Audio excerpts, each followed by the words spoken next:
And protests spread in Iran over the death of a woman held in custody for showing too much hair. 3 demonstrators reported killed during unrest yesterday.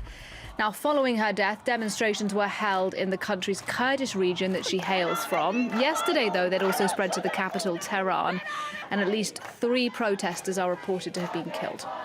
To discuss what's going on, I'm joined now by Ershad Alijani. He's from France 24's Observer's Desk. Thanks for coming in, Ershad. Just tell us what the latest news is. The process started in Tehran, as you know, and the Kurdish cities in western Iran, because Mahsa Amini was a Kurd from Saqqez, a Kurdish city western Iran. But since yesterday, more and more people in other cities are joining the protests.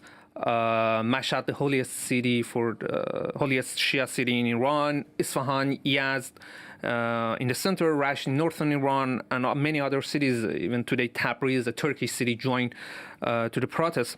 According to human rights organizations, so far at least 7 people have been killed and 90 people injured, including children. We know that hundreds of people have also been arrested across the country, but it's impossible to give an exact figure. These protests are being led by women, aren't they? Yes. As always in recent years, Iranian women are involved in the protest, but this time perhaps for the first time in 40 years after the revolution, their issue is the main context for these anti-regime protests. They are the leaders. They take off their headscarves and demonstrate in the street, burning their hijab as a sign of protest. In many videos from Iran, we see them leading the crowd and confronting the anti-riot police. Listen to what they are chanting.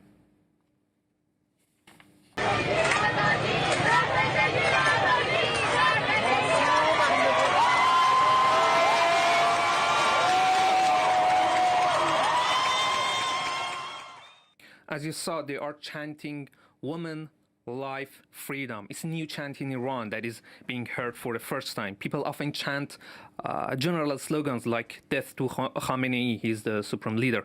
But now women and women's issue are at the heart of a nationwide protest. And you mentioned that these protests are taking place in Kurdish parts of the country. Tell us a bit about what's happening there. Yes, the protests have been especially strong in Kurdish areas. So far, all of the reported death by the human rights organizations happened in the Kurdish areas. Mahsa Amini's funeral was held in her hometown. Like elsewhere, women were taking off their headscarves, as you see. I spoke to a young Iranian woman in Sanandaj, the capital of Kurdistan province. She described Islamic Republic as the main cause of all the problems, and they must go. And here's what she told me. I quote, "I will never wear a headscarf again, even if they kill me. This dress code, this piece of cloth was never part of our culture, not as Iranians, and certainly not as Kurds. I will not submit anymore." Ershad Alijani, thank you very much indeed for coming in to talk to us a bit about what's going on in Iran. We appreciate it. Thank you.